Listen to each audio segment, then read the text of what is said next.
Astra Travelers, and welcome to another episode of Tales of Teyvat, a Genshin Lore Podcast. Last week, we did one of our favorite topics of the season, talking about an artifact set, when we talked about the unfinished Reverie artifact set. This week, we're going to the high seas to talk about Captain Beidou. Are you trying to navigate through the lore of this episode? Well, sail on over to our website, talesofteyvat.com, where Tiff has smuggled in some visuals for your unpatched eye. While you're on our site, check out our past episodes and seasons, artist spotlights from the community for every topic, and some other goodies. Finally, feel free to email us at talesofteyvatpod@gmail.com.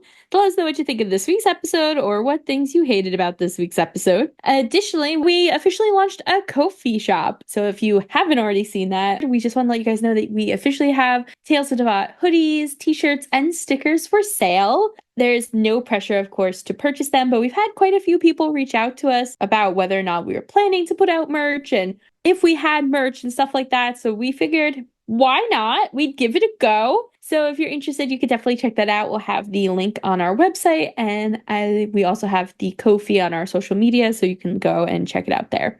Yeah, we didn't know if there was much interest, but if you want merch that is different, that is not what we have, let us know, because we don't know if you want that or not. Yeah, and we definitely have options that we can figure out on our end. So if you're interested in something different, like you're not a pullover girly, but you're a zip-up girly, or, you want a hat, I don't know, we'll figure it out. Maybe you don't want the logo, you want something else. Your thong needs to be branded. Oh.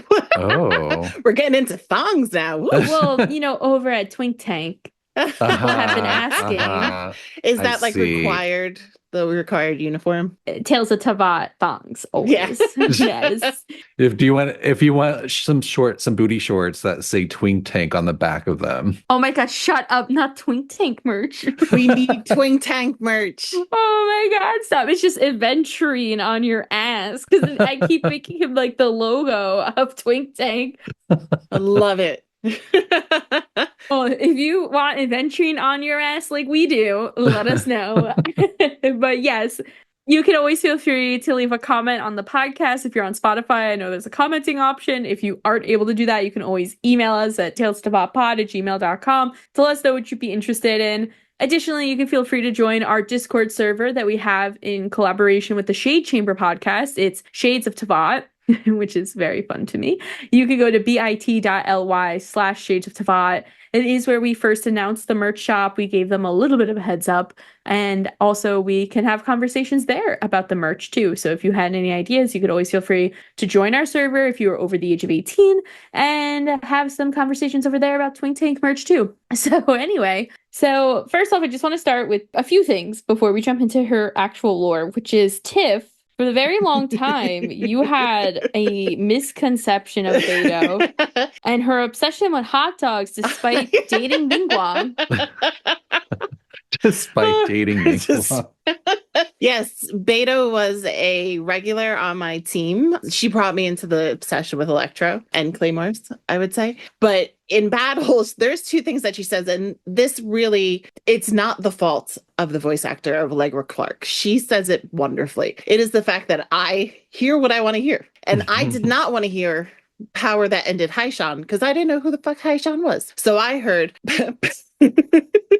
power to the never-ending hot dog. Sounds exactly like it.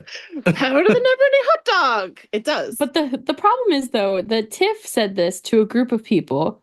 And that because I don't even think Beidou's hangout was out when you discovered this. So no one really knew the truth. And we all heard hot dog. Yeah. Once you hear it, you can't unhear it. That and her other one that she says is 2 ashes, to me is 10 ashes. Tenacious. I don't know what tenacious means, but I was like, just say, yeah, what is that? A word to Tiffany. Tenacious. The other thing I wanted to say about Beidou before we jumped into it as well is, how is she not a 5-star? Like, after going through all of her lore, it doesn't really make sense. Well, just like it doesn't make sense that Ningguang isn't a 5-star.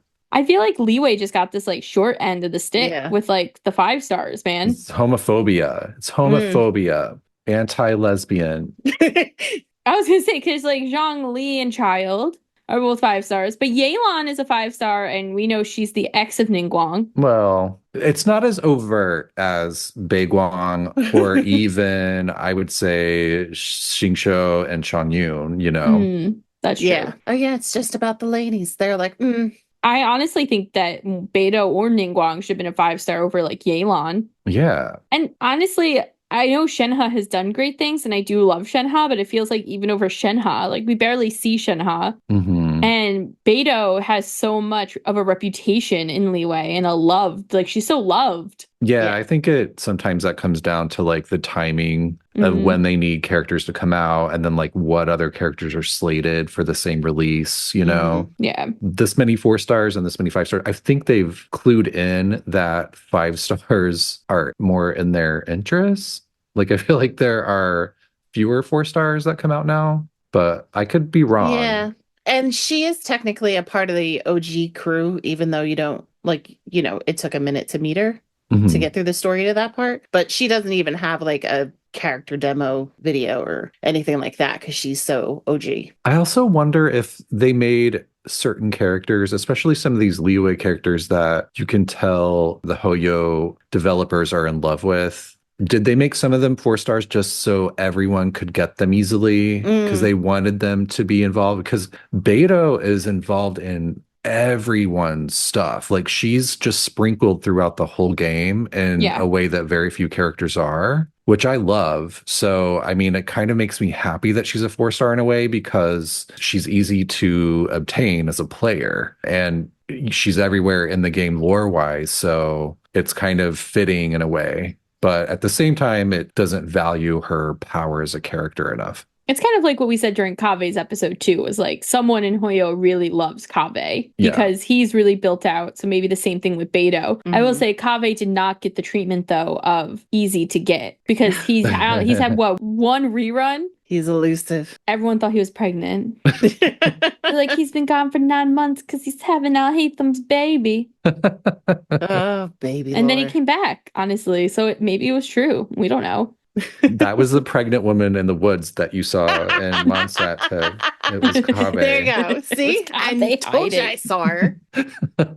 Kave went to Albedo for help because he heard Tignari and Albedo were friends and was like, please help me. Alhaitham was like, where did you go? Alhaitham was like, we could have figured this out, bro. But anyway, so those are my initial things with Beidou that I really just wanted to make sure we talked about. So while we are introduced to Beidou during the Inazuma Liyue Archon interlude, one may say, like they kind of kick off the Inazuma Archon quest, but in Liyue. Yeah. Her and Kazuha. I thought it might be fun to talk a little bit about Beidou's childhood before we talk about like what she's up to now, really show how far she's come as a character as well. Such a fun story. Yeah. She was homeless. She was an orphan. A homeless orphan. A homeless orphan. Orphan alert. And the only reason, like, there's no mention of the parents, whether or not they exist or don't exist. Like, she could have, like, came out of thin air. It's just like, I was homeless when I was, like, 6. Yeah, ended up in a fishing village. We don't know how she got there. Yeah. We know that it's close to Wangshu Inn, right? So maybe they abandoned her at Wangshu Inn. Maybe they're still at Wangshu Inn. Maybe they're ghosts in Wangshu Inn. Remember, there's like a commission where there's ghosts in the inn, but it's... She's Zhao's daughter. No. The Zhao literally is like, I have nothing to do with her. That's literally his voice line about Beidou is... But he's impressed by her. He is impressed by her, and especially because of her defeating it's a father's the pride. monster. But he literally goes, Beidou, ? I have nothing to do with her. Like... Because he abandoned her. Oh my God. I'm not paying child support. Nothing to do with her. Beidou also calls Zhao a young man. So I don't think she would ever think that Zhao was her father. So I don't know. No. Well, she doesn't know, but Zhao knows. Zhao doesn't know the human touch. He's literally afraid to go near people because of his karmic debt. Like, oh my God, he doesn't know the human touch. he doesn't, except for ours, the Well- traveler. Yeah. He wants to know that touch. Maybe he ate a beautiful dream and she just sprouted. That's gross. She's not like a dandelion. You don't know her. I do. I did a lot of research, Brandon. I'm going to say she ain't no dandelion. Anyway, So she was homeless. and she was living at the time in the town was called Downriver, and you can actually visit Downriver in Minland. Yeah. Which those lazy ass people, they named it Downriver because they used to live in a place called Upriver and it was like flooded. So they had to move. Lazy or just easy to work with? Yeah, I like that. Easy to work with. Other concerns on their mind. Like this random orphan. Are we going to starve to death this year? Yeah. Are we going to flood? Well, when she first gets there, she finds like half a rice bun and a stray dog jumps out and steals it from her. And she runs after it and is chasing it. And some locals like stop her and are like, here, have some food. And the dog just suddenly collapses and dies after she stops running after it. The dog dies. It does. It just Immediately. like drops dead. It's like, oh, she stopped chasing me. I can die now. How fucking traumatizing. I know. And I know, like, the story goes, yeah, either the dog was like exhausted or it's died of starvation. You don't know. But like the idea that it was like she finally caught up to the dog and then he Yeah. just went bloop. Yeah. But it was eating her bun. How did it die of starvation? Well, it was starving. So all the extra energy that she was exerting, I mean, she was able to run and she didn't fall over dead. Yeah, I feel like she might have been also starving at that point. Yeah. I mean, she was 5 or Yeah. 6 years old, she says, and homeless and wandering around in a fishing village. Well, this is why what happens is because everyone's like, that dog just suddenly died. Why? Yeah. So mysterious. But then the village chief like takes pity on her and takes her in. But then he gets sick like a year or two later and also dies.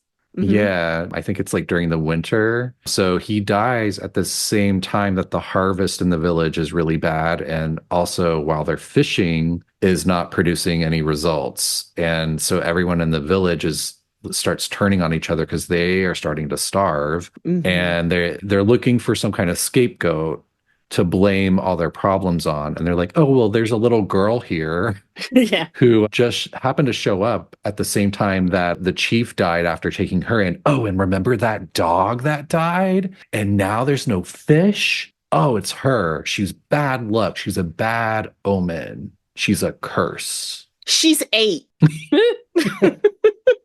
Like, she didn't show up. Like, that dog died the moment it came within contact of Beidou. The chief took 2 years. I mean, come on. I think like the statute of limitations is over at that point. Yeah, no, these Yeah. people are horrible. Like, this is an awful They all when they village. turn on each other too, they're like, some people are overfishing. It's this way they can save it for themselves. So like they Mhm. get like really catty. And I mean, starvation will do that to you and all, but Yeah. whatever. But to blame a little kid. Yeah, they drove her out of. They were yelling Beidou controls death to an 8-year-old. Is that what her like name means? Well, she says in her hangout, she says that she always knew that her name had something to do with the stars. Mhm. But that's when she found out that Beidou is actually a constellation and that one of its main stars is Alcor, which was an omen of death. So like they kind of put it all together, that they kind of brought the astronomy into it. They boned it up. They did. But the cool part is that Beidou, while Beidou's not technically a constellation, it's an asterism because Beidou means Northern Dipper in Chinese, which is also the Big Dipper, which is an asterism inside Ursa Major. What is asterism? Asterism is basically a small grouping of stars that kind of hang out together but aren't a part of a named constellation. Oh, so that's the butthole in the sky. It's Beidou. Beidou is the sky's butthole. We I'm glad we figured it figured out. it out. Yeah. Jesus. the Big Dipper, the Little Dipper, those aren't actually constellations. They're asterisms within constellations. So they're kind of like things you can make up within these other places. It's actually kind of cool. But everybody always refers to them as constellations because everybody knows the Big Dipper. It's the Northern Star. And Alcors actually is a star too. I don't think it's actually considered a twin star of its neighbor, but it's right next to a star where it actually looks like they're mirrored each other, and the one is slightly bigger. They like hang out together. That's pretty cool. It's Ningguang and Beidou. Oh, stop. It's told in the stars. Align. Yeah. But the coolest part of this whole thing is that in China, they named their satellite navigation system Beidou, Bidou, which obviously is the English translation, the navigation system, because in ancient Chinese astronomers used the Big Dipper for navigation. You know, obviously China had a lot to do with a lot of what we know in the stars and stuff. They've been around a little bit. So Yeah. Just a little bit. yeah, just a little bit. But the fact that they named their satellite system Beidou, and then Genshin was like, because we know they're Chinese based, and what better character than the sailor? That's so cool. It's amazing. I totally geeked out on all the star stuff though. Poor Beidou. All this cool shit. She doesn't even know that there's like a NASA named after her. Yeah, China's NASA is all about the Beidou. I don't know how much you've even talked about it on the podcast, Tiff, but listeners, please know that Tiff is a huge astronomy nerd. Yes. Yes.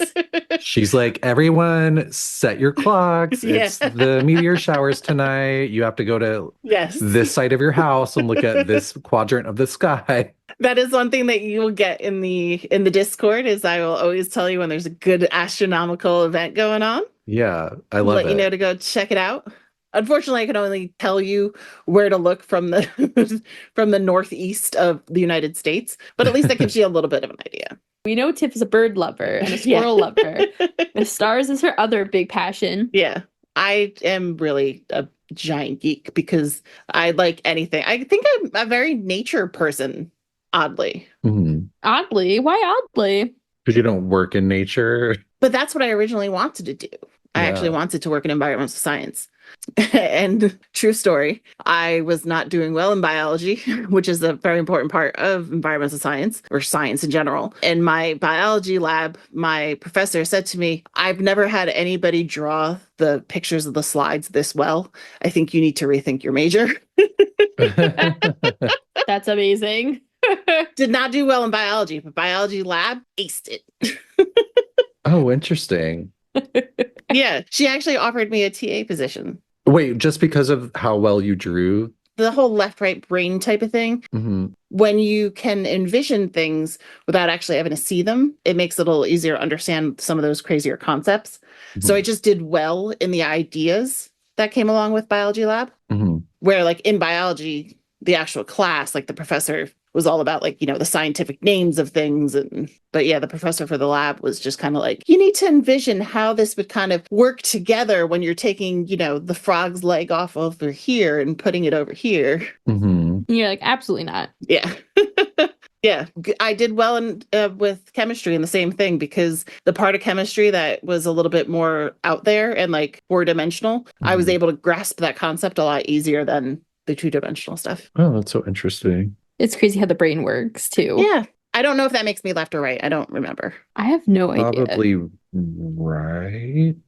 I thought the left was the creative side. Am I wrong? I have no idea. I think if you're right-brained, you're creative. I'm not a neurologist.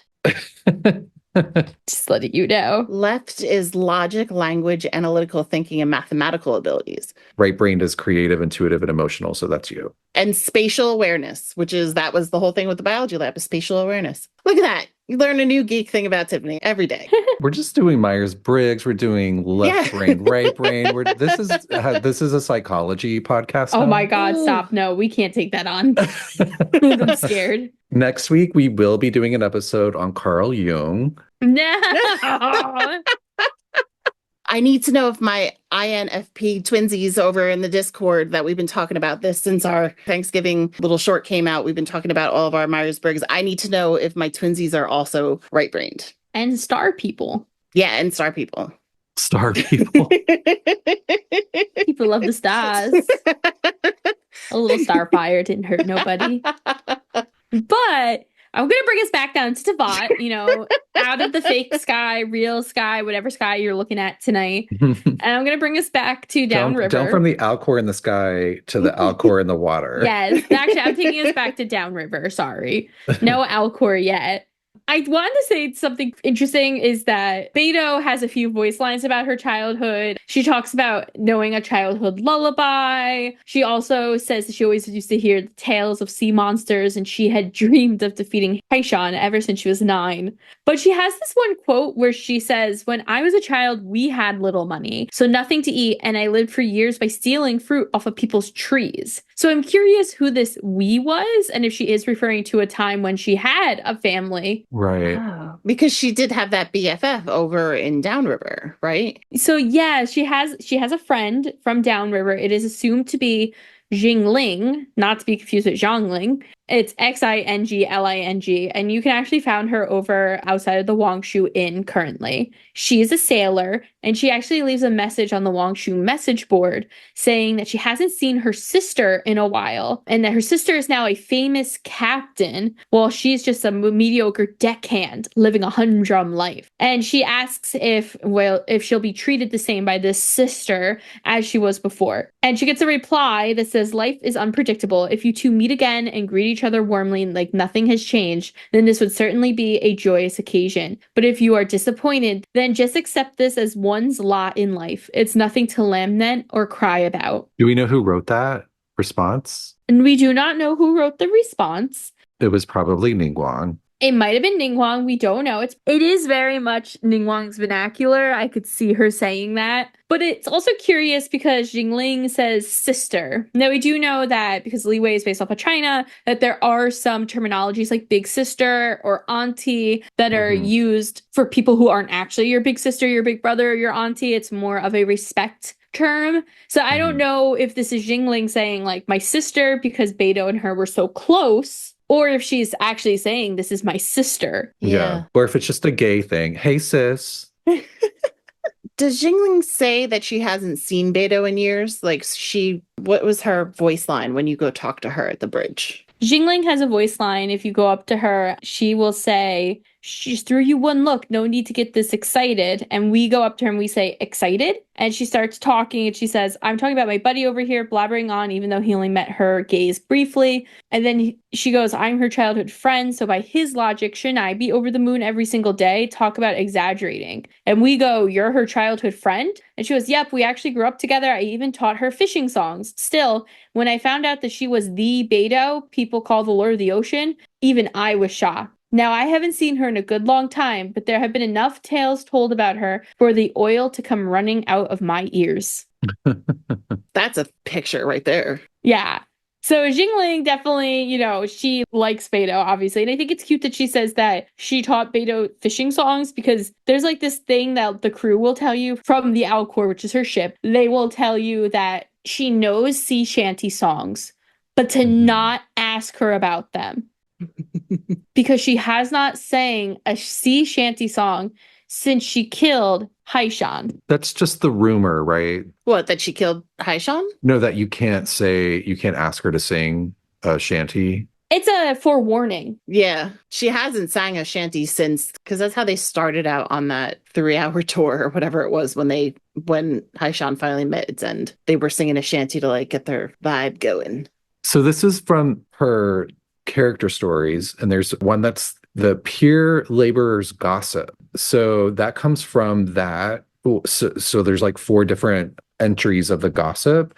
So I took it as like maybe not the most reliable because I think it's exaggerated. Like I think it was sort of an example of how there's a lot of tall tales about Beidou, and a lot of it is exaggerated and you can't necessarily trust it. Like people sort of make her larger than life when they talk about her amongst each other. Because the other ones that are a part of the Pure Laborer's Gossip is facing a 3-headed hydra of unrivaled girth, Beidou hurled forth her greatsword, spinning in the air. It sliced clean through all 3 of the hydra's vertebrae before returning to her waiting hand, which we know that didn't happen. And then Beidou has beaten Ningguang at chess. Not chest, but chess, twice. But we believe that one. We do believe that one. The important part is not so much that she did win Ningguang's money, but more that she dared to. The third one is since the day she slew the monster Haishan, Beidou has never sung a fisherman's shanty ever again. And the fourth is yes, Beidou knows shanties, but don't you dare ask her that to her face. I mean, you know how that Hydra ended up, don't you? So I don't know how much of it's true or how much is exaggerated and, just gossip. I mean, it is gossip, but I don't know like how much of the gossip is true. Yeah, of course. I like to believe it's true just because Juza, the first mate, when he takes newbies who have just joined the Crux, he'll take them out and like go out to drinks with them and like talk to them. And he always tells them this like story about Beidou that he swears is true about her steering through a deadly storm. Like they thought there was no way they were going to make it out. And that she was just singing a fishing song while steering the boat through this life or death situation. And then when you hear about her killing Haishan, it says that she sat outside listening for a change in the waves. And then when she finally heard it, that was when she was able to behead the monster and kill it in XYZ. So it does seem like there is this like history of her singing. So for there to be rumors about her not singing anymore, it almost seems like she realized that she has to be quiet at sea with all these crazy things happening. Oh, interesting. Or she's embarrassed, maybe. Maybe she did some drunk karaoke and like she just doesn't want to go out anymore. I don't know. It seems like it could be something that's true with more of a hidden meaning. Like Beidou probably won't cut your head off if you ask her to sing a sea shanty, like they're suggesting.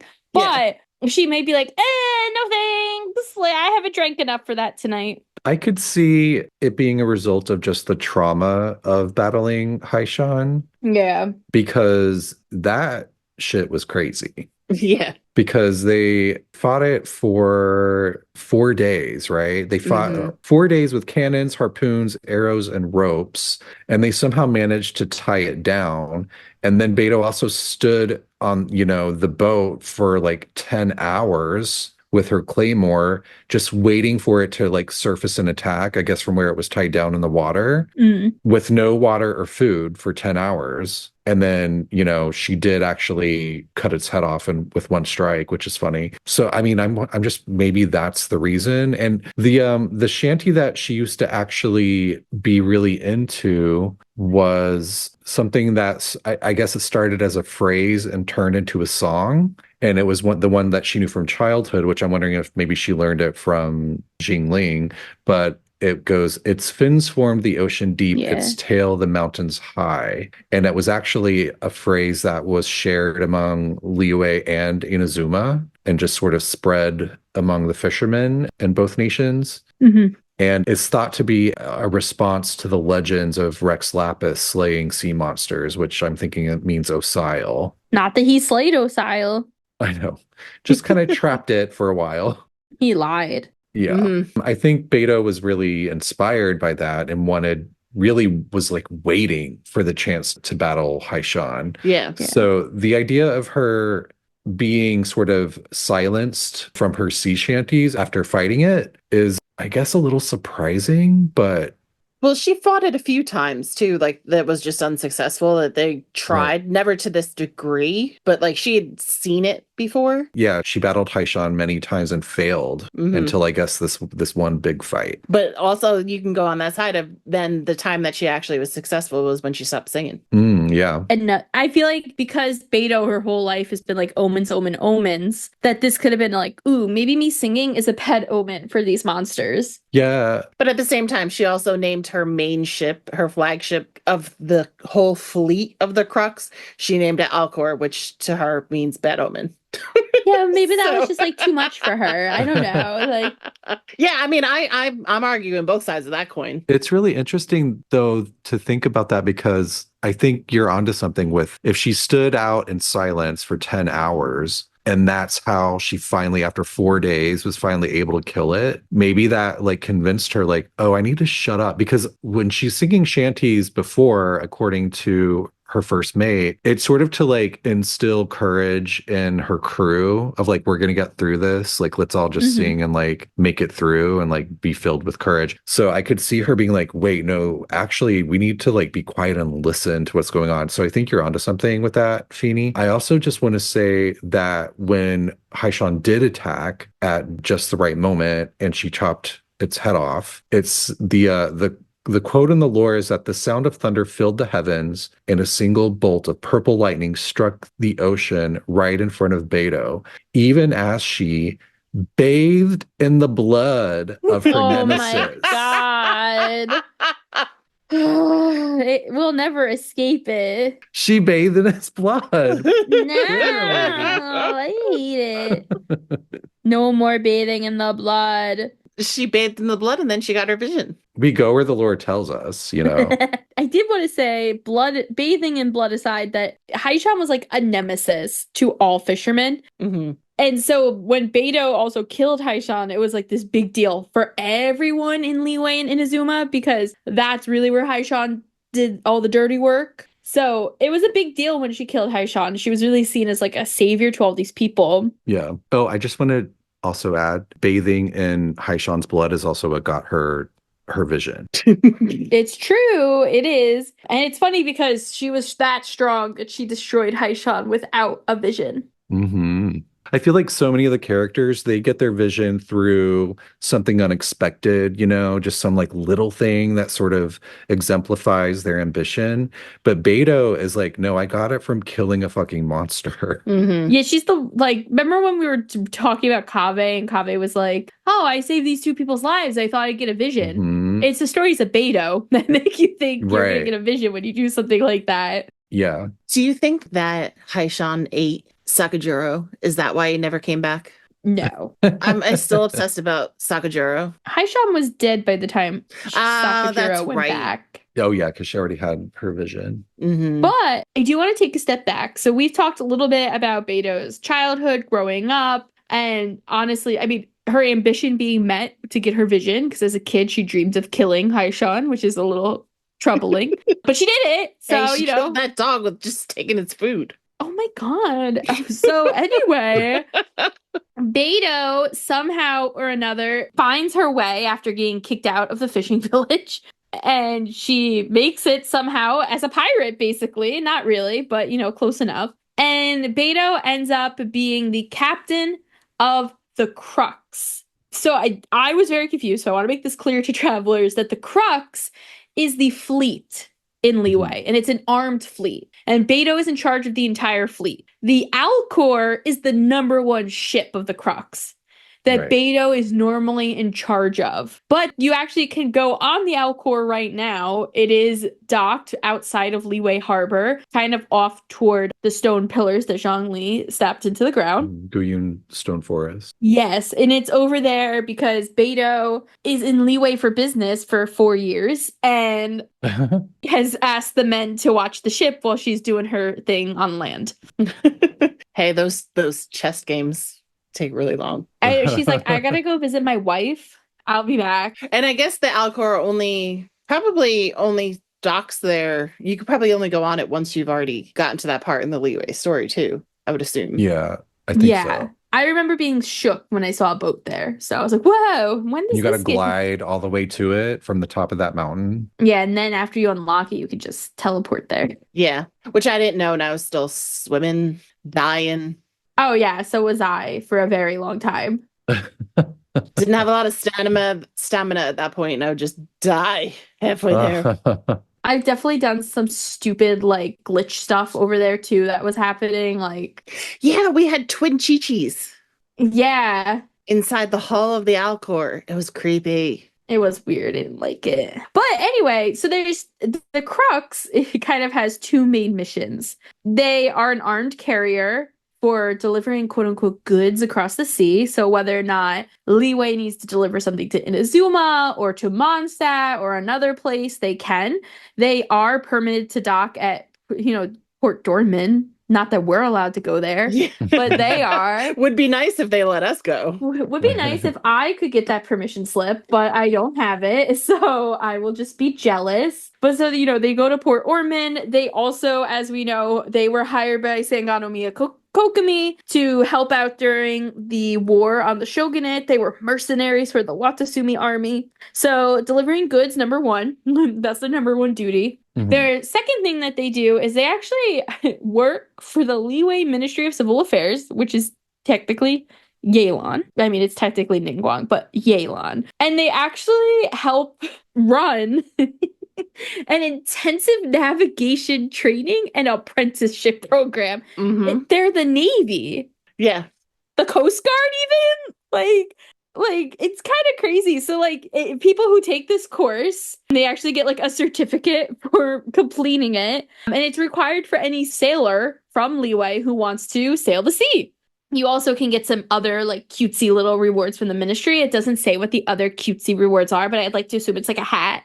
Maybe a sticker, a coupon for like 10% off over at Zhongling's restaurant, Oh, I thought you were going to say like a coupon from Hutao just in case you're not a very good sailor. Oh my god, no, it's free. free. This is really funny though, because in her hangout, you also find out that the Ministry of Civil Affairs has a watch list, and Beidou and Traveler are at the top of it. Mm-hmm. That's just for looks. Well, I think it's because, not necessarily because they're suspicious of them as characters, but because they know that both of them tend to bring in some kind of surprising conflict to the region. Yeah. And I kind of take that more as it's Beidou's on the top of the watch list, not the whole Crux. So like the Crux runs the whole thing. Yeah, she specifically says that she is at the top of it, Mhm. not the fleet, just her. She also mentions that they have another more secret, higher up watch list, and she doesn't even know who's on it. Who do you think's on it? Zhongli. Child. Yeah, I assumed it was a Fatui, but Zhongli is actually a good idea too, because they're probably like, somebody had to get suspicious about him at some point. Xingshou's brother. Maybe even Xingshou, because who the fuck knows how they feel about Guha. Mm-hmm. You said Guha, I heard Guoba, and I'm just like, but he's just a teddy bear. I'm really intrigued, and I hope this like comes back later. Like, I want to know like who's on that watch list. Yeah. Like, is it a part of this? Because we've talked about like the spy network and how Yelan might be a part of it, how Ningguang might be a part of it. Mm-hmm. I wonder if that is a list shared with the higher ups in other nations too. Right. Is Ayato on it? But like, I wonder if like Jean has access to see that list, like if they're working together or not. Or just Varka. Honestly though, fuck Varka. When do I get to see Jean and Ningguang together? Like these two powerhouse nation leaders. Like, Mhm. That is a meeting that I would like to see. Why haven't we seen that? and they bring their work wives, their electro work Yes. wives. Like, Lisa and Beidou together. Oh my God. I mean, Imagine, like, I could see Lisa being like, so you and Ningguang. literally clocks it immediately. Yeah. Yeah. She's like, so how long have you been married? yeah. And Beidou's like, what do you mean? And she's like, I see the ring on your finger. And Beidou looks down, there's a ring she's never seen before. Lisa has charmed her way. Right. But also, to go back to the Crux and a little bit about how the Crux works, the Crux also is divided into two teams. So you could be Team Shield or Team Spear. For those of you who like Pokemon, it's kind of like when they came out with Pokemon Sword and Shield.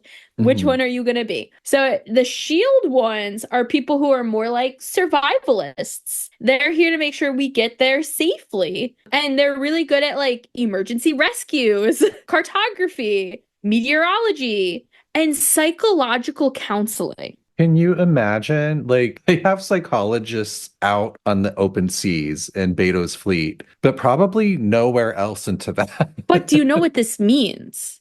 What? There's a therapist somewhere. There, A traveling hope. therapist. There's hope. Like Beidou could make so much money if she was just like, we're going to be a traveling therapist. We're outsourcing our psychologist. Yeah. And I hope that the psychologist becomes a playable character so I can meet them and I can be like, you could be making so much more money if you left this boat. Yeah. This fits so well into my idea for a Beidou Kazuha spinoff. Wait, what is the spinoff? It's just too perfect. So imagine that Teyvat is a TV show, right? Okay. This would be a spinoff starring Beidou and Kazuha. They're on the Alcor. So every episode is they're going from place to place on some kind of adventure. Like it could almost be like procedural, but then there's a grand arc, of course, that's like tying things together. Imagine if like the psychologist, like the only psychologist in Teyvat is on their ship. So a subplot in every episode is like some character from one of the ports, like coming onto their ship, like going to a different place. And that's like their counseling session. They're like trapped on the boat with the therapist and have to work out all their issues. That actually might be why we didn't see Kaveh for 9 months. Yeah, that could be.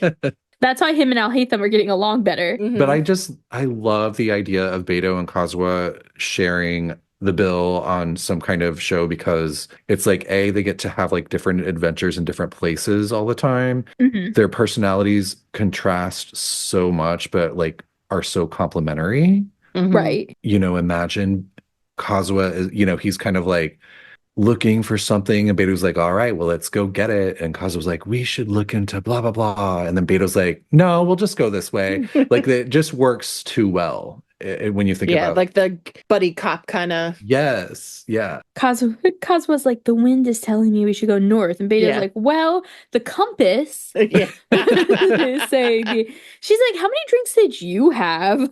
Like, she brings the comedy, he brings the drama, you know? He brings the like, we're going to battle and blah, blah, blah. And she's like, fire away, cannons on starboard, whatever the boat terminology is. And yeah, it would just work so well. I really want someone to make it. You forgot one very important part of the Shields group, though. They prepare the recreational programs for the crew. Yes, including group therapy. But recreational programs. Well, when we go into into the hangout, that's one of the things is portrait photography. It's like it's very important when you're on a boat. It's very funny.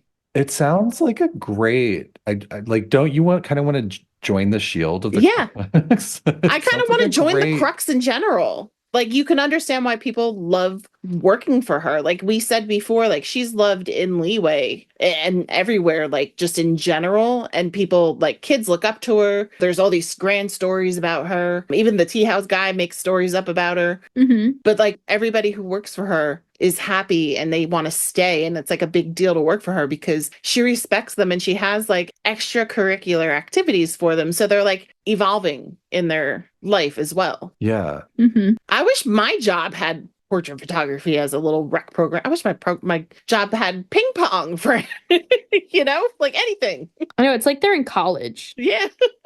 It kind of mirrors the leadership of Ningguang, but like in a completely different approach, which I think is a part of their whole connection, where Ningguang is like, I am very sort of, I don't want to say conniving, but like manipulating and like not in a shady way, but like in a way that like is in most people's best interest. Whereas Beidou is like, I'm not sneaky, I'm upfront, and I'm like also a leader and creating my own community and doing what's best for everyone. They just do it in completely different ways. Like one of them is much more like by the book and structured. The other one is more, I trade in favors and I do things without the law being involved. Mm-hmm. And she actually even says at some point that if monsters do invade again and the legal system in Liyue gets shut down, that she will still have connections to be able to barter with people and, you know, still have a way to connect people together.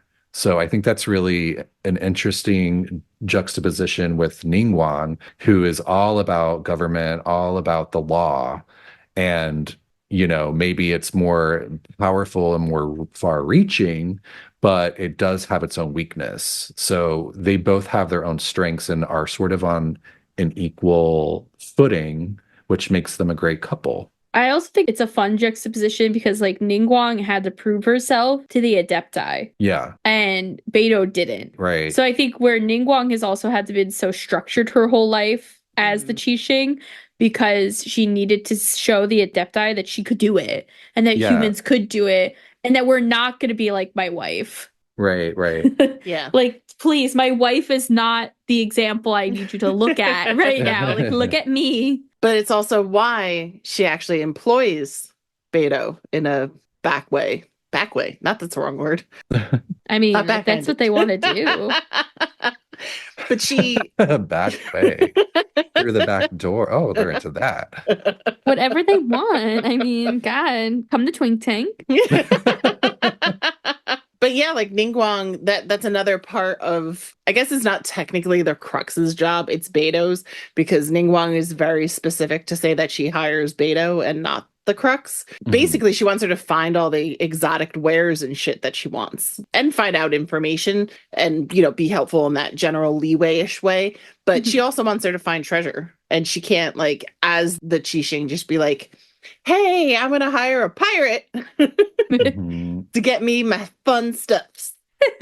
There's also a almost creepy underlying thing where, like, because like in her hangout, Beidou says that she's Ningguang's quote unquote business partner. It implies that she can get her hands on things that other people can't. That could be a lifesaver to them. And Traveler is like, okay, so you're either talking about weapons or medicine, but it's almost like a creepy, like, oh, is Beidou getting like illegal weapons? Like, does Liyue have 110%? You know, like crazy illegal, like inhumane weapons stashed somewhere in case there's a war between nations? Like, it's a little like. But what's like an illegal weapon, you think? I don't know, but it's something they can't get legally. When people are walking around with claymores and bows. It's something that, you know, the other nations won't trade with them. Just knowing that there are guns in other nations, I'm like, what else could there be? I mean, think about it. Like, Liyue might have like the most advanced, like Liyue's Millilith, Tiff's favorite organization. The real Millilith. I think there's a reason that you're like, oh, the Millilith is everywhere. Like, because maybe they are. Maybe they are. Oh Or my they gosh. at least have like the most power of any nation in a way, you know? And Beidou might be getting like some Conrian technology for her too. You know, we see Yeah. that everywhere, and always it's like that's like the highest standard of stuff. And you can't really have like the Liyue Qixing being like, hey, let's go try out these, you know, rune serpents. Yeah, Yeah. that's a good point. Like, she goes everywhere and she knows everyone, so she can probably get just about anything. And who is whispering in her ear and sucking on that lobe? Ew. What? Ew, take it back. I don't like that. Take Sucking it on back. the lobe. No. Like something else. Anything else. Staying. I'm not into ear play. He's like, I'm not taking it back. Meanwhile, the people that are into earplay are like, oh yeah. Yes, great for everyone else. Anyway, so the Crux also has a second team. So if you are not Team Shield, you are Team Spear. And basically, you're the people who are responsible for naval warfare and handling the shipments. That's it. Well, those cargo things, though, the cargo and the cargo deals, that's where some interesting shit goes on, probably. It's like you have to be like naval warfare. I mean, they're going to see a big giant ship coming, so that's not very sneaky, sly attack. But you have to have that kind of like cunning kind of way of thinking. Mhm. And you need that as well to smuggle some cargo on that you're not supposed to have. Like me. Yaylon. Yeah. We were illegal for a little bit, guys. Come on. Yeah. And we were on the boat going somewhere where we legally were not allowed. That's why Kazuha stayed on the boat, is because he's just like, I can traffic all my pot right through this. Straight to Albedo on Dragon Spine. Forget the whole potion event, why they have like the right to go up into the Mondstadt port. It's because of Albedo. But anyway, so that's like a little bit of backstory just about everything about Beidou that we know leading up to meeting her in game. So then we meet Beidou. So the first time we meet Beidou is when we're trying to go to Inazuma. And we're told that Beidou might be able to help us. But the only way that Beidou is going to help us, she tells us along with Kazuha, who is a member of the Crux, if you didn't remember that or didn't know that. Kazuha, who is a samurai, a wandering samurai from Inazuma, was fleeing Inazuma because his friend tried to kill the shogun. It was a whole thing. It was a whole thing. You had to be there. R.I.P. Tomo. And so Kazuha was fleeing, and with the help of the Kamisatos, they were able to get Kazuha on Beidou's ship or on a ship, and they got him out of Inazuma, where he eventually found Beidou. So Beidou and Kazuha are like, yeah, we'll help you, but first you have to participate in this fighting competition. And the winner of this fighting competition is going to get a vision that is elementless. It's a non-elemental, non-turned-on vision. A dead vision. Yes, it's a quote-unquote dead. A vision husk. Yes, a vision husk. And don't we find out in the end that they put us up to this whole thing? That, like, they were running it? Because it was Tomo's vision. It's Tomo's vision, yeah. And they kind of were like, if anybody's going to be able to turn this thing back on, it's going to be this person over here. Yeah, they're like, the Travelers that. So they basically set us up. They were looking to see if a vision that was quote unquote dead was going to be able to be reactivated by somebody. So the fighting competition was made in a way where you couldn't use any elemental energy. Most of the people wouldn't have it because you're trying to get a vision anyway.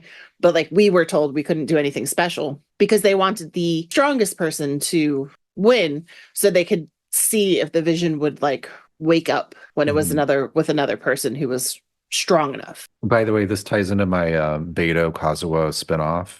Because the overarching story is, Kazuha is on a mission after the events of Inazuma, where the vision lights up again. He hears tell of some legend where if you can reactivate a vision from like its original carrier, you can bring that person back to life.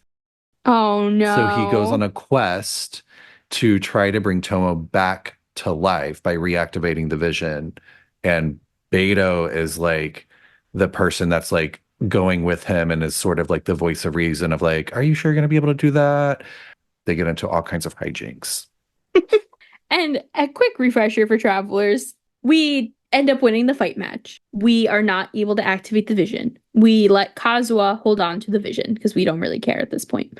Beidou offers us a trip to Inazuma. We go. And later down the line, we have fought the Ryan Shogun. We are leaving in a like drugged up haze. And the Ryan Shogun tries to kill us. And Kazuha steps in after everyone makes the most bug-eyed look ever. They're all aghast. It's like Goru and Kazuha. They're all like, ah!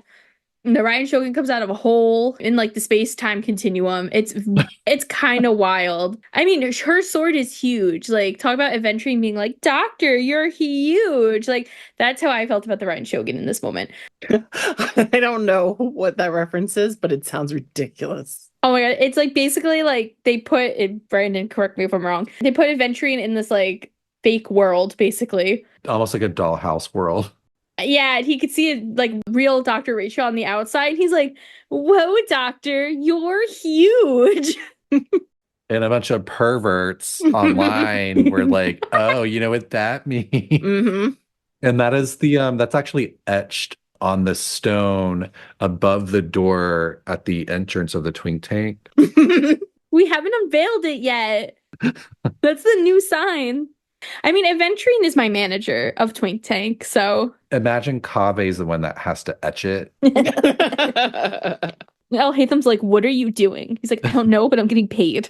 Just be happy I could pay rent. But anyway, so Kazuha, as the Ryan Shogun's giant-ass sword is coming down on us, Kazuha runs up, the second vision ignites itself to life, and Kazuha saves our life. So we do know that this vision can get reactivated. So that's kind of where we leave Beidou, though, is Beidou brings us to Inazuma. Mm-hmm.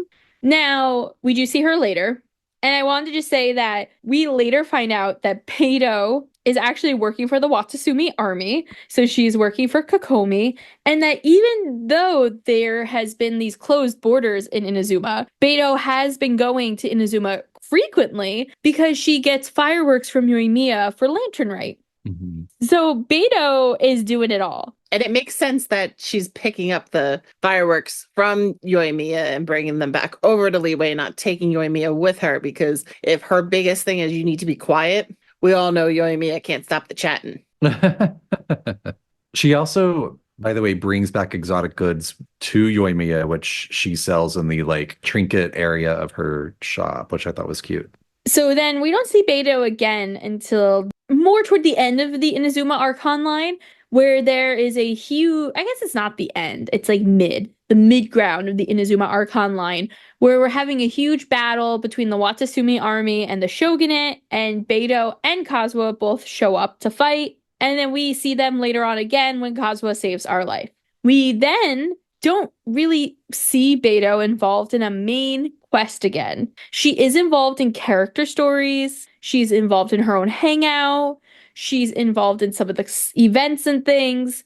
But the next time we really hear about Beidou is when we talk to Xinyan in Inazuma. And she has come to Inazuma for a music festival that was supposed to happen, but got canceled. And she ends up being involved in our Labyrinth Warriors event. We do have an episode on Labyrinth Warriors from last season, so definitely make sure to check that out if you need to know more. But basically, Xinyan came for Marco Meatball's Music Fest that ends up not happening until it's the Arataki Rocking for Life Tour de Force of Awesomeness music event or some shit like that. I definitely got it wrong. Again? I wasn't feeling the energy. The Arataki Ito Rockin' for Life Tour de Force of Awesomeness event. There we go. I hope that was right that time. I don't know. Normally I have it in front of me. That was off the cuff, guys. Wow. Yeah, so Xinyan is trying to participate in that. It does not happen, and it wasn't going to be called that originally either. So she ends up running into us, and then Child, and, shenanigans ensue. But Beidou actually brought her over, and then gave Xinyan, like, a boatload of money. And was like, have fun. Bye. She's very generous. Yeah. She does the same thing for Chingsei Village in her hangout. There's like people squabbling over nonsense. And she's like, one of the outcomes of it is that she basically pays for whatever's going on. And then the other is that she reveals that she's already given a bunch of money, which could be used to solve the problem. And the main reason that she did it is because a lot of guys from Chingsei Village work for the Crux fleet, which is interesting. So she has a very good relationship with that village. But yeah, she's very generous with money when she knows that it sort of ties back to the fleet in any way. Which is also funny because there's a line somewhere that says that like the Crux's services are like super expensive because they are so well known. But that doesn't mean they're not willing to help people in need. And they tell a whole story about them finding like a guy out at sea who maybe's your guy, Tiff. I don't know. Maybe. Well, they found an Inazuman private boat that was having some difficulties, so they towed it back in. That could be an Inazuman private boat. I'm going to guess that it's not him just because when they make it to shore, wherever they're taking this boat that they're towing, it says that the people become like they're very like Beidou's very loyal business partners or trading partners. So, I mean, I don't remember Sakajiro was like a successful business person or trader. We don't know what happened to him after he left. He could have become one. I mean, I'm guessing he's not, because if he was, he would have just paid for a ride there in the first place. He was smuggling shit in. He was probably smuggling shit in with Beidou. We never know, though. Maybe he had connections, elsewhere. So it could be him. All we know is that it happened sometime after Beidou drops us off at Rito. Yeah. And they're like on the way back. I'm assuming it's not, because I'm assuming it's not right on the way back, but you never know. It could have been like a different trip. Yeah, for sure. Yeah, they do it all the time. And I just also want to throw out there that like Beidou and Xinyan, like they get along really well, but Beidou doesn't like rock and roll. And she says something along the lines of like, oh, like we get along, but I don't really have the same music taste as her. And now though, I'm curious if it's back to the she doesn't sing sea shanties thing. If like she has just cut music out overall. Like if there is some trauma attached to music now. Right. Maybe she just likes drunken bar music and like it's too rock and roll's too electric. Maybe it's too full of heart for her. She just wants drunk, meaningless songs. Yeah. Which I get. She's more of a six-fingered Jose kind of guy. She's like more of like, in an Irish pub kind of vibe with like acoustic music and like people singing in a group. Oh, so do you think she'd like Giles? Like when he sings? Oh, absolutely. Giles singing in Buffy, top tier, man. Until Willow was like, it's kind And of you hot. haven't even seen the musical yet. Oh my God, stop. There's a musical? Yeah, in season 6. Oh, Jesus Christ. Anyway, so Beidou, we do see her, like I said, a little while later. But if it's okay with you guys, I'd like to talk a little bit about some of her relations with people. Because as Tiff and Brandon have both mentioned, Beidou is like really well known and really loved by everyone. But there's a few people that like she's never met that are also very interesting. And the first person I want to bring up is Zhongling. She loves Zhongling's cooking, and she actually invites Zhongling to come onto the boat every now and then and sail with them so that she can find like new exotic foods, and she cooks for them. And this was after she invited Zhongling on board for the first time. So I didn't understand this 100%. So please feel free to help me with this. Oh, yeah. So Zhang Ling was still sort of starting out and trying to make a name for herself. And Beidou hired her to cater this 3-day banquet for the crew. Because I guess it's sort of tradition when the crew comes back from a long trip, they have a 3-day banquet to celebrate. Can we start doing that? I know, right? Like every day we come home from work, we need a 3-day banquet to celebrate that we're still alive. First, Zhongling was like, okay, I will totally cater your banquet, but I just need you to know. Because remember, if you think back, we've talked about this briefly before, but Zhongling is very interested in like merging together the sort of warring food types of Liyue. It's so funny. Like there's the Li style and then the Yue style or whatever. And so she likes to like combine them, which is very, non-traditional. And so she's like, I'm not going to do like just that one style. I'm going to like infuse both of them together. And Beidou's like, that's fine. Just make sure it's good and that my crew eats well. And it turned out that it was so good. She was like super impressed. She ordered the fleet to call her Madame Zhongling. And Zhongling was like really kind of in awe of Beidou and the way that she reacted and treated her and like the reputation that she helped spread about her. Because of course Beidou is very famous in Liyue. So yeah, so now she kind of will sail with her to find new seafood ingredients now and then. She says something too. She's like, sometimes Beidou tells me that they're not edible, but I'm like, nah, man, they'll be edible. Don't worry. Yeah. I'm like, note to self, don't eat the Kool-Aid. Two very important characters in Liyue that she actually has never met in person, which I found very interesting, are Zhongli and Zhao. But with Zhongli, she's heard a lot of rumors amongst the crew. And she wants to meet him so bad. She's like, I need to find out what's real and what's not. She'll be the person that's like, are you a god? Are you an archon? Are you our dead archon? Are you a demon? Should I be slaying you? Or are you trying to date my wife? I found this dossier on Ningguang's desk. And then when she meets Zhao, she's going to be like, Daddy! No! She has never met Zhao, but she did see Zhao one night from afar. It was like she was coming home really late. They docked really late in the harbor unexpectedly because of a storm or something. And she said she like looked up into the sky in the dead of night and saw him like floating. No, she saw him floating in the sky. And she calls him like a young boy, but knew it was the Adeptus. It's been so hard without you, Daddy. No. Papa, can you hear me? Papa, can you see me? I love this so much. So then, outside of, and as I told you, Zhao says he has nothing to do with her. Zhongli does not have a waistline about her either. Ganyu and her get along really well, and Ganyu actually gets like really like fired up when people are rude about Beidou, and she's like says that people are always shit talking her basically. But in my personal opinion, Beidou's contributions to Liyue Harbor go far beyond what those miserable, rumor-loving heathens could even contemplate. Wow. I know, I was shook when I saw that quote. Heathens. And she's talking about everyone All in of them. Eugene Terrace, which includes like the Chising, by the way. It's the Richie area, right? Yeah, it includes like Boo Boo Pharmacy and then like the 2 upper platforms. Yeah, it's where Kaching likes to shop. Yeah, it's the bougie area. It's bougie/government area. So Ganyu has some like hidden anger that's a little surprising. I wonder if it's because she knows that Ningguang and Beidou are dating, and if all the people knew the truth, they would be like, "Fuck." Maybe, yeah. We're talking about royalty's like girlfriend, basically. Or is it like because of her connection with Yao Yao, and Yao Yao's also close with Beidou? That's true. Yao Yao always loves making a mess for her, going and playing on the ship. She says that if she was allowed on the boat still, which she's not, because she always made them late to depart, that she would know exactly where to put her bed.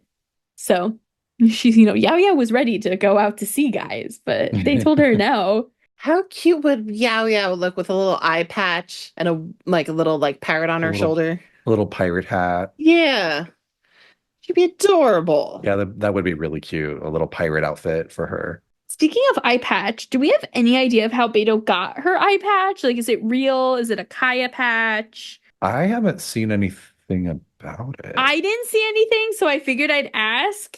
I couldn't find a thing about it. And it's like, does it just make her cool? That's so curious, because we know Fischl's is fake. We know Kaya's is half fake. Well, I'm thinking maybe she got it from the fight with Haishan, but maybe not. Yeah, but you think that, they went into detail with bathing in his blood and all that shit. You think they would have brought that up. Like, eye popped out.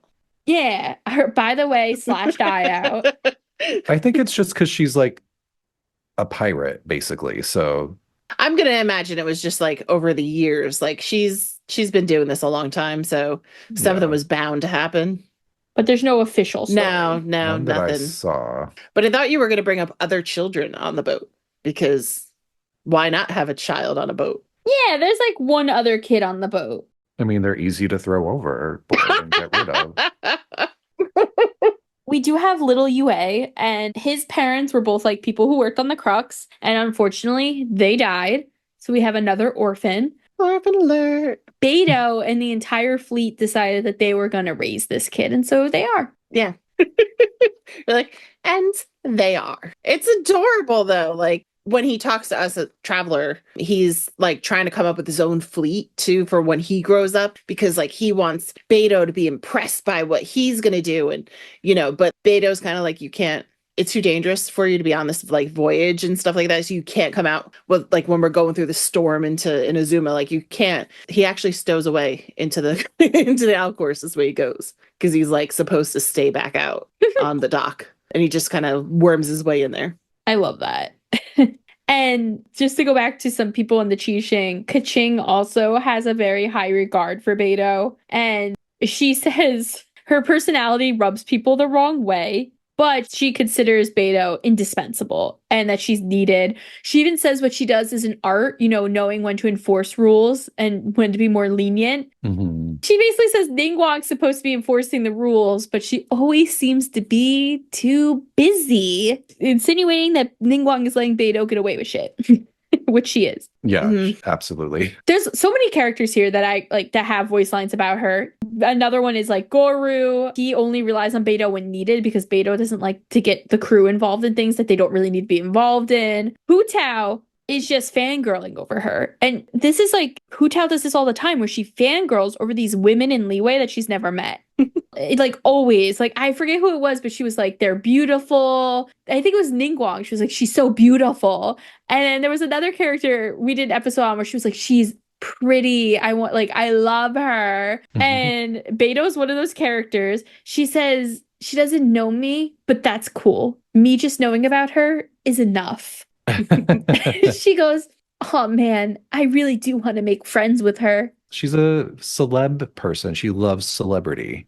Yes, that's very true. Hu Tao's boyfriend Kazuha, says that he owes Beidou his life. She took me in when I fled from Inazuma, gave me the courage to return there at the most difficult time of my life. An interesting little side note too is when he did join the Alcor and the Crux, anytime that Beidou went back to Ritao, she would always make sure that it didn't stay docked there very long.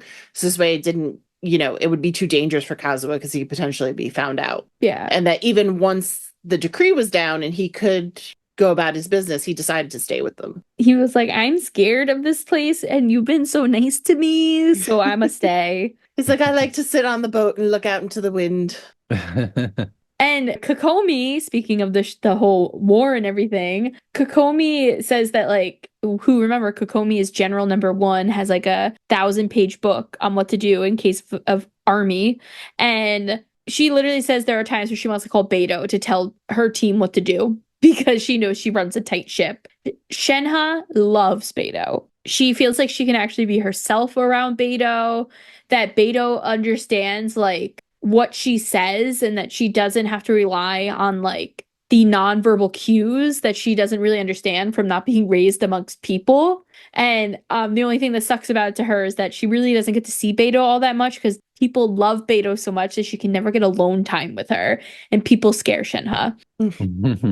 Toma calls her a formidable woman and says that she actually owes him a trip. She offered to take him out to see a thunderstorm at sea, and he's hoping to do that soon.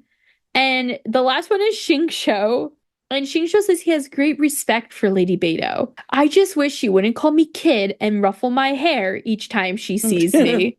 But from the way it seems, Beidou does have some sort of relationship with the Feiyun family and, like, the Feiyun Commerce Guild, which would be like Xingqiu's dad and brother. I mean, it would make sense because she's importing and exporting, really. And that family likes to import and export.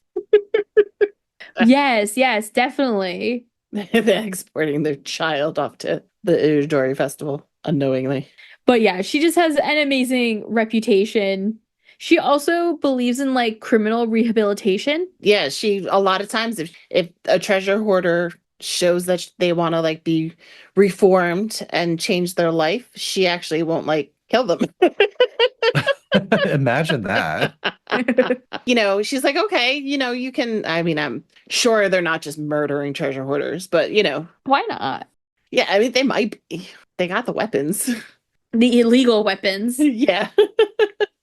The Millilith is definitely sending them to jail if they're not killing them. So, but it makes sense. I mean, she operates outside the law, so she should have leniency to others that do. Wait. I'm sorry. You said that they're sending them to jail. Where is jail in Liyue? Like, where would you think that would be? Underground.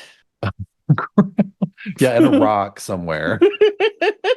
Like, now I'm, like, curious because, like, we don't know of prisons in any nation except for, we know the prison in Inazuma. We've been there, done that. And we know the one in Fontaine. But where do we put the baddies in Liyue? Where do we put them in Mondstadt? There's no bad guys in Mondstadt. Oh, okay. And Mondstadt still has an expansion coming out, may I remind you, hopefully one day soon, of the fucking port, where they might have some sort of prison, you know? Yeah. Although the Knights have a lot of secret rooms that I'm not allowed in. But then they also have a whole hotel for the Fatui. Yeah. Yeah, that's a good question, though. I mean, as we've mentioned before, there are buildings that are in the canon that are not shown in the game. Yeah, but a prison is pretty big. What about Sumeru? Where do we put those baddies? Remember when we got locked away in, like, the basement of the academia? There's a basement in the academia? Yeah, don't you remember during the Archon line, like, when Al-Haytham loses his mind, quote unquote, from using the When we're trying to free canned knowledge? Nahida. Yeah, and we get put in jail. Oh, shit. Yeah. Okay. They literally lock people up in the basement of their school. That's their canon. Doesn't that lead to where Scaramouche's god body yada yada is being built? Yeah, it does lead us over, like, through a secret tunnel. But they could do something like that with Liyue. Like, there's so many doors that we can't go in. I'm sure, like, one of those buildings has a basement jail. That's what I was thinking, is, like, the Qixing building that, like, you can go to get up to the Jade Chamber. That probably has a prison in it somewhere. Yeah, it's probably around there. Because somewhere. remember, they were trying to arrest us. Where would we have gone if Child didn't help us? That's sort of like the government plaza. Yeah. Okay, now that we've gotten that situated, no, imagine they just throw you into that, like, weird cave thing in the Luha pools. Yeah. Into the water you go. Cool, I guess. Anywho. But yeah, Beidou has, like, this beautiful reputation in Liyue and everywhere. I mean, in Inazuma, even in Mondstadt, by the people who know her. She's so well loved, and it's fun because her and Ningguang, obviously, like, we think they're a thing. Yes. They actually have these similar, like, growing up stories, too, of, like, living in fishing villages, but one had parents and the other didn't. They both grew up poor. They both grew up poor, and they both are, like, very respectable women. Very, like, powerful, respectable women. And I think they're so inspiring. And very famous. Yes. Which I think is a big part of their relationship as well, because they're both the subject of a lot of gossip, speculation, and very tall tales. Like people like love to exaggerate about them, and a lot of hero worship goes on regarding both of them. So it makes sense that they could be a couple because they would actually be able to be themselves with each other in a way that they probably can't with anyone else, while they just sort of let the public, fan its own flames regarding their reputations. They could actually be real with each other. So I love that. They're both like really famous and like a power couple, but also like leading very different lives. Yeah.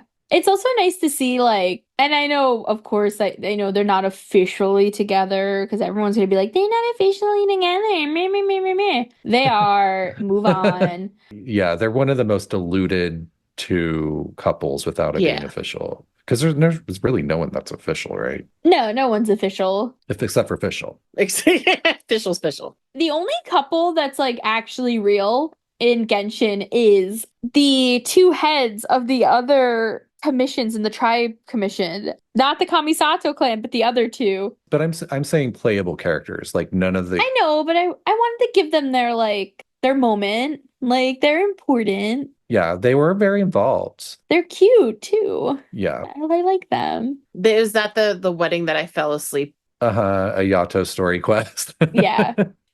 Boring. For a sus man, that was a boring quest. They were like, we're never going to do an official couple after this ever again. They're like, fuck, we fucked up. But one of the things I love with Ningguang and Beidou is a couple of years ago in the Lantern Rite. It's, I think, one of the best little flirty scenes with them is Ningguang gets a brand new dress. And Beidou, during the cutscene, Beidou sees her and goes, "Hey, check you out. You're looking really pretty." Or pretty fancy. I guess it's actually not pretty. I made it pretty. I left off like fancy. I hear what I want to hear. Yeah. You look pretty. And like Ningguang responds saying, "A true treasure catches the eye of Captain Beidou. Seems like I've struck gold with this one." It's like It was very, yeah. She's like leaning up against the jade chamber, like smoking a little cigarette, like, This company loves lesbians because Honkai Impact 3rd is filled with them. They're lousy with lesbians. And Star Rail too. But I mean, like, basically canon and Honkai Impact 3rd. Oh, yeah, that's true. They have like their own cutscene moments and everything. They have like manga where they're admitting it and like kissing each other. That's awesome. That's like not fair. I know. It's so jealous. But anyway, there is one other really important thing about Beidou that I think we need to bring up. And this is whether or not Beidou should be an AA. Now, drinking is a part of a lot of characters, right? Venti and Zhongli, both prime examples. But they're gods. We assume they can handle their liquor a little bit more. We have seen a very drunk Kazuha once before in Angel Share. We also know that Kaya likes to drink. We know Rosari. Also Sitlali, Eula, yeah. But Beidou is like the only person who has like voice lines about drinking. And wasn't one of her idols? It's like just her drinking. Yeah. She has a voice line called drinking. And it says, a cold beer after a hard day's work. Nothing like it. Like, okay, Dad. Then one of her other voice lines is, "All right, I'm off for a drink. Ha ha ha. No one willing to sell you a proper drink, huh? Perhaps I can." Because people think we're underage. And then she goes, "Bystanders who overhear such tales generally dismiss them as her drunken ramblings." Like, that's what someone else says. So, like, Beidou's just always out here getting smashed. Yeah. And maybe that's the trauma. Maybe she's not taking time to see the only therapist that's on her boat. Well, I also take it as they're leaning into the pirate theme because Yeah. it's just such a pirate trope. It is, but like Kazuha like lives on her boat and doesn't like he obviously got wasted that one time. He's never like that. Well, he's more of a stoner.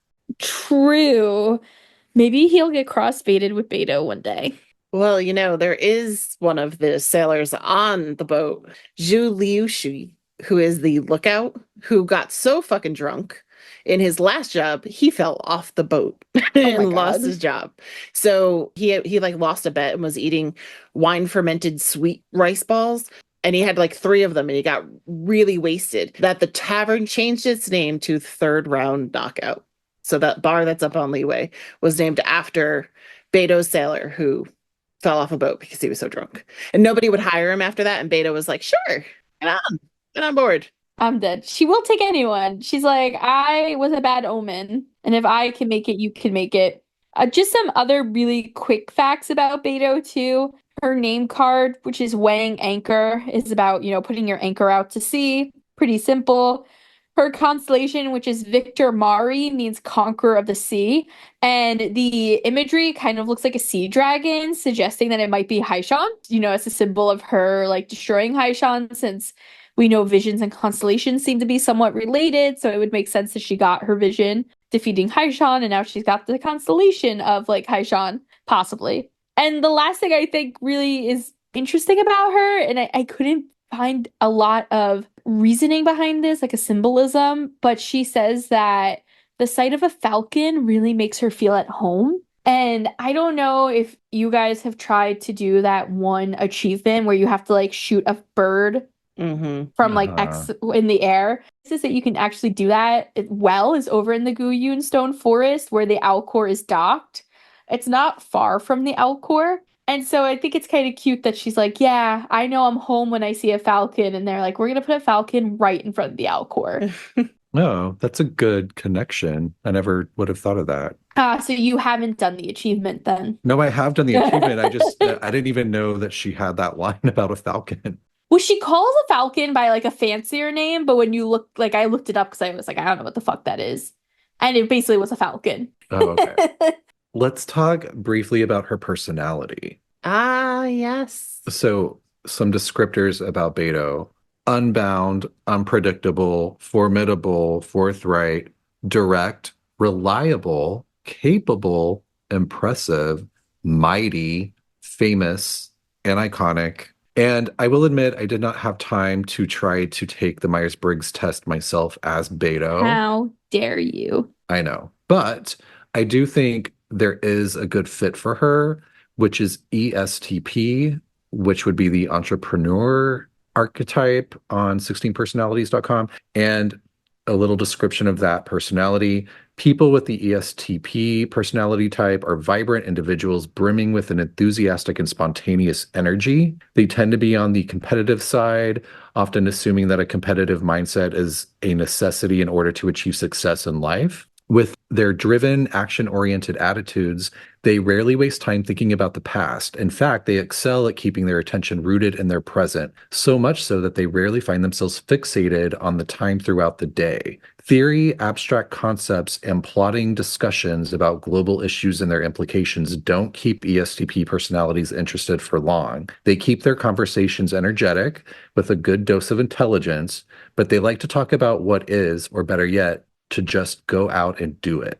They often leap before they look, fixing their mistakes as they go rather than sitting idle and preparing contingencies and escape clauses. And then later on in the description, when it's sort of talking about weaknesses, it says, also challenging is that to ESTPs, it makes more sense to use their own moral compass than someone else's. Rules were made to be broken. This is a sentiment that few school instructors or corporate supervisors are likely to share, and it can earn these personalities a certain reputation. All I thought of was the fucking Trailblazer. Rules were meant to be broken with their fucking baseball bat. Yeah. But they talk about in Beidou's lore, there's like a lot of rule breaking that they keep bringing up between her, especially between her and Ningguang. And then it just says, but if they minimize the troublemaking, harness their energy, and focus through the boring stuff, ESTPs are a force to be reckoned with. So I thought it was very fitting for her. I think that's accurate as hell. Mm-hmm. That does sound really good. So I do think, though, we have to get off the boat because Kirara is a cat. She's not coming on the boat. It's time for mail. So back on land, here we go. Kirara mail. We have a few messages today. Our first message comes from Anthony, and they said, "Hope all is well. I just wanted to share something interesting that Arlecchino says in the teapot. I recently unlocked Arlecchino's last dialogue choices, and there's something she says that really caught my eye. For context, she talks about how staring off into the sea at night is soothing to her. If you ask why she likes the sea, she'll explain why, but she ends the conversation with, 'Only when your gaze can pierce through the sea's shimmering surface and look into its frigid depths will you truly understand the truth of this world.' Do you all think this is foreshadowing something? I know that the big conspiracies in Teyvat are all about the sky and stars, so hearing about the depths of the ocean revealing the truth of the world is rather intriguing. Maybe I'm looking too far into it, but it would be pretty cool to get more info on what lurks beneath Teyvat." I think that's really thought-provoking. And I would say just my first instinct when thinking about this is that we know that below the sea is the primordial sea. Mm-hmm. And we know that the primordial sea is tied to the narwhal that comes from the abyss. So my thought is that the primordial sea is also like sort of the border of the realm of Teyvat, and that there's like a way into the abyss or into other worlds through it somehow. Mm-hmm. Because like when you fight the narwhal boss, Yeah. you're like in the primordial sea when you're fighting it. And it's like going like in and out of dimensions and shit. So there's something going on there. I also think, we know that we have the dark sea under the sea as well. That's something that they've talked a lot about. Mhm. We foreshadowed what the dark sea could be. Is that where the sea leaves are from? That type of thing, which clearly they're angels now. Who fuck knows? But also we know that Inkanomiya lies beneath the sea. So there's the question too of under the sea, are there more hidden worlds? Is there more maybe about the unified kingdom? Right. Is she maybe hinting at something with Conria being under the sea, which would be very interesting because we can see in Inazuma, you can fight that like mechanical cube guy, and Mhm. he's like out under the sea, and he seems Conrian or unified kingdom-y in technology. So is there more happening under the sea? I mean, it could also just be a reference to the original flood. A fontaine. Yeah, but I think it might have been kind of everywhere because the primordial one flooded all of humanity into that. That's a really good point. It's just interesting when they use the phrase "the truth of this world." Because all you can think of is Beidou. Yeah. Well, I think of it in general. It comes up a few times. No, the that's truth just you, of this Amanda. world. I'm sorry. That's literally his whole fucking life mission right now. Like, because all you can think about is albedo, right? Right, guys? The truth of this world. Crickets. What could it be? That's what he says. This actually just made me think of one thing that, not to bring it back to Beidou, sorry, Carrara. Beidou actually has one thing that she says to us that it kind of is a little endgame-ish. It's an interesting thing, but it doesn't really give you an idea of the end. But she's like, once you go seeing all corners of this world and reunite with your sibling, come back and you're welcome onto the Alcor. You always have a place in the Crux. So she's like, after you visit all the other places here, get your sibling. When you understand the truth of this world, you can come sit on my ship with me in Kazuha as we go sail off into the world. Yeah, but joke's on Beidou. We're never going to fucking find our sibling. Yeah. If people keep throwing all their life problems at us. Yeah. Or we'll just find out they're already dead. Oh my God, stop. But it was nice, though, that she did bring them up. Yeah. Who's the other one? Her and Yuemiya.